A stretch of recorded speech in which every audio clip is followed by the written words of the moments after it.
Hello and welcome to our campaign in the Mandate of Heaven, the Ming patch. We're going to be playing here as Jianzhou. Looks like Jianzhou to me. So we're going to play as Jianzhou, which is my favourite of the Manchurian hordes, which is this lot. So for campaign, I was going to play as Ming originally, so we could make full use of this Empire of China mechanic.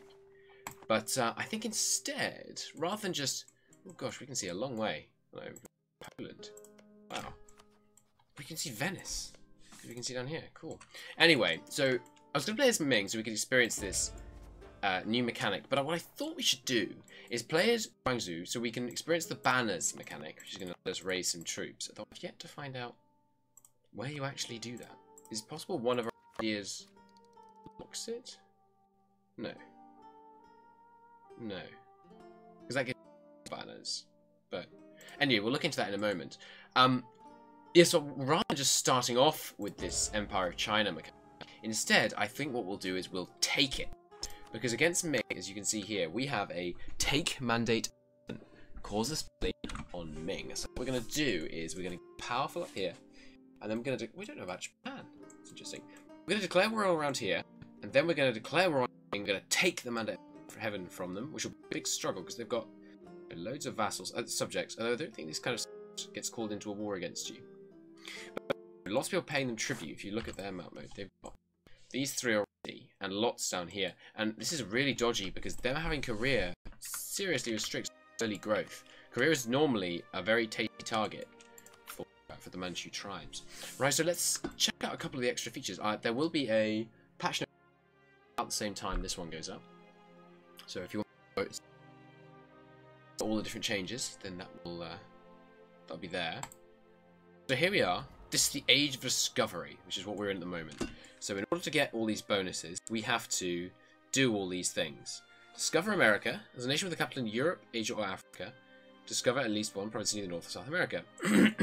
Well, just having looked at that one and this one, present on 2 colonies, we might decide, you know what, we're colonials. And decide to take over America. What achievements can we get? I'm doing this on Iron Man, so we can get some of the new achievements, maybe. Have over 200 provinces producing grain. We're not going to achieve that, because we're going to reform from being a horde into being the Mandate of Heaven, which I think stops you being a horde, I'm pretty sure. An extra Golden Age as an empire. We can probably do that one. Gain 100 absolutism. We'll totally be going for that. Why is that one possible? Why does that show up when you're not playing as someone who can reform the Golden Horde? Live long and prosper. 30 at the same time when you have... yes, here we go. Become Qing of Emperor of China as Qing. So all you have to do is be Emperor of China, be Qing. We're going to get that one. That's our short-term goal. Long-term goal? Do we want to stay Tengri? Tengri? Tengri. I think it's Tengri. We get more cav to infantry ratio, 20% less regiment costs. It's pretty good. We might want to switch to Confucian, because then we could get the harmonized 7 religions Confucian, which could be fun. Have 3 tribal states as tributaries. We can probably do that one. Have 100 regiments as banners raised at the same time. That one we could probably. And maybe we'll go for the weak lead for this later on if this turns out to be a long campaign. We'll see. So, okay, let's do this. Which of these can we achieve? Control 5 centers of trade, 5 provinces with center of trade. Is that going to be remotely doable? Well, if we take Beijing, there's one there. Probably not going to get that unless we can get. We could probably just take 5 off China, basically. If we can beat Ming, we can do that. We're probably not going to beat Ming before the end of the Age of Discovery, if I had to guess. A large city, only control core province at least 30%. We could probably do that one. Embrace the Renaissance. Probably going to do that one. But keep it in every province you own. Oh god, that's going to be tough. It's going to be really tough. Feudal society, have at least 5 different vassals at the same time. That's going to be tough. I don't think we're going to do that. Present on 2 colonies, we can probably do that one, and we can probably do that one. We need to get at least 3 so we can start getting these things done. Alright, so religious conflicts are active in this era. Ooh, in later stages, religion will no longer impact diplomacy. At least it seems like, because this is telling you that's what's going on at the moment. Absolutism is not active in this area. So what can we actually get if we get these going and see how good these are? Unrest -5 allows state edict. Okay, that's interesting. For the rest of the game, or just probably not, just for this age. Justified wars. Okay, that could be good. 10% less critical expansion. Allows transfer subject peace treaty at half cost. Oh, I didn't unpause, but they sent me all these requests. Interesting. We'll check out those in a moment. Allows claims bordering claims. Oh, like you can claim. You can like claim into a country. That's interesting. Improve war taxes. War taxes cost -100%. Wow, free war taxes. That's pretty good. Cavalry armies get more cav into army. Nice. Higher developed colonies. +1 to all colonies. That's pretty nice. And improved adaptive combat terrain. +1 combat bonus in the terrain. Oh god, I am paused. Whoops. Improved combat terrain. +1 combat bonus in the terrain of your capital. We are in. Oh, this is the new state view. We are in the mountains. That could be really useful. There's quite a few mountains down here. We could go and defend in these mountains and attack us in and give ourselves a +3 bonus. Now, Ming is become a tributary state. I'm going to say no. It might kill us for saying no. I think we just tanked their prestige because we said no. Caution wants an alliance. I'll consider that in but a moment, Caution. Missions. Unite emerging tribes. Gives you a claim on Girin and Higan. And gives you a bunch of stuff. Alright, well, Higan is...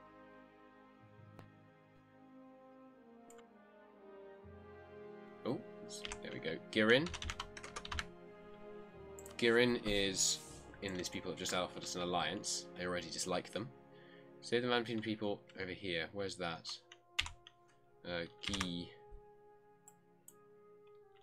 Yon. Pronunciation, by the way, in this game is going to be phenomenal. Not going to be able to do that because they're under China. What's the other one for this one? Higan. Hingan. That would give us a claim on them. So to add the tribes, which gives you a core on a lot of areas. It gives you a core on basically this whole area, I think. Where else does it give me a core on? South Jilin. That's here. Does it give you a core on the Loning area? I know, this is abysmal. Abysmal pronunciation. It does, okay. North Habi? Eastern Mongolia? Does it give you a claim on core on Eastern Mongolia? No. Okay, but lots of cores. So what you want to do ideally is rush those 2 core provinces. Just take that one and that one. And then take the decision, then you can reconquest the rest. I have played once as this nation before, a long time ago. This was the Horde I played as when they first brought out the Horde patch. Now, Emperor... Yeah, there are some reforms we can do. We're going to look at this more once we are the Emperor. Oh, he's immediately conducted a population census. What does that do? National tax modifier up. Interesting. Missions-wise, I think Unite the Guanxi tribes sounds great. Because that's going to give us... Yeah, there we go. It's giving us a claim on the 2 important provinces. Now, who dislikes who? You are rival to Korea. You are rival to Korchin. Well, we can be allies with Korchin. Oh, it wasn't these guys that Alpha Me alliance. It was Korchin. Okay. Well, what we can do is we can be allies with Korchin and then immediately betray them. Does that sound good? Sounds good to me. We can use Korchin against these 2, promising them land and then not give it to them. Sounds excellent. Let's do that. Now, how do we raise banners? Banners are troops that cost corruption to raise, but cost you no manpower, which is very interesting to me. Now, where do I raise them? I'm sorry, I'm probably missing something obvious. This is the state view, by the way. We should just go over this briefly. What it does is for a specific state, you know, this one here is the Ningguta state. Currently, we make 1.69 income, and we pay 0.22. Since we control the whole state, we can issue an edict to give us lots of different things. So if we wanted, we could pay 0.44. It's interesting. For 1 year, we could decide that we want to spend 0.44 state maintenance in exchange for 25% more manpower from this area. Now, what is that? What is that ratio? So if you're spending, what determines state maintenance? I don't know. I'm going to do the maths possibly off camera and say, okay, so what determines state maintenance? It's probably, is it base tax? Okay, so Yaren is 0.3. Where's Yaren? Here it is. Yaren has 3 base tax. This has 5. Sorry, that one has 4. Alright, so let's check if this one has lower maintenance. No, that has 5. Interesting. Total 14 development. Total 15 development. Let's see if the 15 costs more than the 14. No. I guess that's rounding then. Okay, well off screen we're going to do that. But while I'm looking at this, I'm going to work out when it's worthwhile to do that. Things like that. Whether that's going to be cost effective. I've spotted where the banners are. We can get 5 banners here because of the development in these places. Banners cost corruption to raise. How much? Raising 5 regiments as banners will increase corruption by 1.38. So we'd start losing money fast. But I think that's probably okay right at the beginning. Let's do that. We can only raise all 5. That's interesting. There's none here, because that one doesn't give us enough. One over here. Should we just raise all the banners we can to start with? I feel like we should, really. We just go ham in the early war. Let's try that. Right, so 5 banners here. 1 banner up here. 1 banner down here. I think that's all our banners. Oh, and they instantly appear, but then have to reinforce. That's interesting. And they're a different colour. 10% discipline bonus. They're good. Oh, and they're all cav. Ooh, that's interesting. That's interesting. So, as a horde here, where can I see this? Is it here? Yes. Okay. So, base cavalry to infantry ratio is 50%, as most people will know. And now it is plus 25% because of our government type, which makes it 75% for us. So we can have 75% of our army be cav, which is very useful. So let's rally up here. This is there shortcuts for this? S and S. Okay, so S switches those. That's good to know. Okay, I think we should go straight for these guys. Now, do we want advisors? No, we're losing huge amounts of money. We've got a fort. It's a terrible idea. Let's get rid of the fort. Now, there is something to say for forts now, because there is this devastation system. Right, here's where devastation is, and here's where prosperity is. Prosperity is a statewide thing, it looks like. Devastation is a province-based thing. It's going down quite a lot because of friendly forts. But see, they control a lot of the provinces in this state. So once we take them over, because they'll be looted and there'll be recent conquest and there'll be unrest, that's going to increase the devastation. So I think I'm going to keep this fort to pay down the devastation we're going to get once we take all these provinces. Seems quite sensible. What are we doing general-wise? We don't have one. How is our leader? He is terrible. That's good. That doesn't matter because he's already got an heir. The heir is very average, but a bit above average. So let's make a general of him. He's not very good, but 3 shock is very important in the early game. Let's go with it. This is grassland, so it's fine to attack into. Trade-wise, what are we looking at? We are in this Girin node up here. Oh, and they've changed how the trade nodes look. Let me just have a peek over here. Yeah, these areas didn't used to be in Aleppo, I don't think. Ooh, Constantinople is much smaller. Much smaller. This all used to be Constantinople here. That's interesting. So reduce this is a nerf to the Ottomans. This looks all the same to me. Gothvaden goes slightly further north than normal.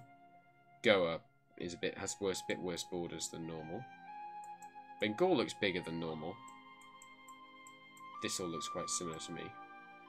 You know, I don't think I'd ever noticed. That hatching is probably where you can send merchants, isn't it? I never noticed that. Okay. Ships, though. So, trade ships will obviously start protecting trade in our Girin node. And the rest of them I'll probably disband. Probably. I don't think there's much function to them. Am I wrong? I don't think I'm wrong. They're just costing maintenance. Just kill all of them. If I turn the fort off, it no longer has that impact. So let's keep it on just for now. Ah, yes, our estate. We should deal with our estate. Okay. Hello, tribes. So, we've got high influence tribes. They've got a lot of control provinces. They expect to control how much currently? Six countries 25, and they currently control 65. No, sorry, 39. That's way higher than we should be doing. Okay, let's not keep that up. This would give them 15 influence. It says there, right, currently 64. It shouldn't. It should say will be X. I mean, I know I can work out that that's, you know, 79.5, but it's just unnecessary. Alright, so we could contribute warriors, would lose them some loyalty. Yeah, general training tradition is pretty good. We give them a gift to buy their loyalty back. Speed at all times if possible. So let's do all of these three, I think. Get some more guys. We're under our force limit, right? Oh, what? We're over our force limit. Oh, I didn't know banners do contribute to your force limit. That's interesting. That's very interesting. Okay, so we're going to disband some... No, let's not disband them. Let's do the initial battle, and then we'll do a proper consolidate, and we'll get rid of some guys that way. Now, tribes, I would not like you to raise hosts, as it turns out, but I would like you to contribute warriors, and I will make up for it by giving you some cash. Now, our money's going down partly because our root out corruption is costing us a bit. So let's... I think we need to keep the rooting out corruption, though. So let's keep that going. Ah, yes, the reinforcements was costing us so much, and of course the overforcement part. Okay. Alright, so let's get this on pause. Oh, sorry. Rivals. Okay, so clearly we need to rival Haxi. Clearly we need to rival Yeren. And clearly we need to rival Korea. Not much choice there. Alright, so they say they fixed the diplomat bug. Let's see if they're right, shall we? So, issue embargo, hit C, hit C again. It did send another one over here, but we did actually have a spare merchant. So let's try it now. Alright, let's insult some random people. So you, if I try to send an insult to you and Kandar, 1, 2. You don't dislike me because of the insult. They did fix it. There you go. The diplomat bug has been fixed. Okay. It's a river crossing between here and Kirin. Check. No, there isn't. Alright, so we can rally here. I'm going to give my banners a couple of months to reinforce, but they're also training banners, so not too long. And let's get this started. Have I forgotten anything? I don't think I've forgotten anything. Oh yes, can we disinherit our king? He has to be 15. Okay, fair enough. So we could get rid of him soon anyway. Ming wants to spam us with these. That's annoying. If Ming's going to send one of those Ming is going to send one of them every month. That could be irritating. What could we do with merchants? I'd like to discover this area. Oh, new trade zone. There's a new trade zone just here, it looks like. We should probably collect in our home node, I would imagine, as well as collecting down. I've got barely any power down here, but we don't have much power anyway. Let's collect in our home node as well. Just check that does increase our income. 0.81 goes to 0.94. Very nice. Oops, there's some... Oh, good. His maneuver is meaning we don't have to take attrition here. Alright, so we'd win this fight right now, but we're enforcing faster than him. But we are on a clock. Maybe I don't need to call in my ally in this one. Maybe I can win this one and then call them in the other one. Tribal feud is a great CB. That's a good point. Good point that I just thought of. Once we play as Ming, we're not going to have the tribal feud CB on people, right? You don't have... You have a forced tributary state CB. I'm going to just check if the EU4 wiki is back up. It was down momentarily, I assume, for edits concerning this. I'm going to check between episodes and check if the forced tributary CB allows you to take land cheaply, because otherwise we might want to stay as a tribe for a bit longer than I was planning. We'll see. But that will have to wait, and the first war will be in the next episode. Until then, thank you very much for watching, and I'll see you next time. Bye-bye.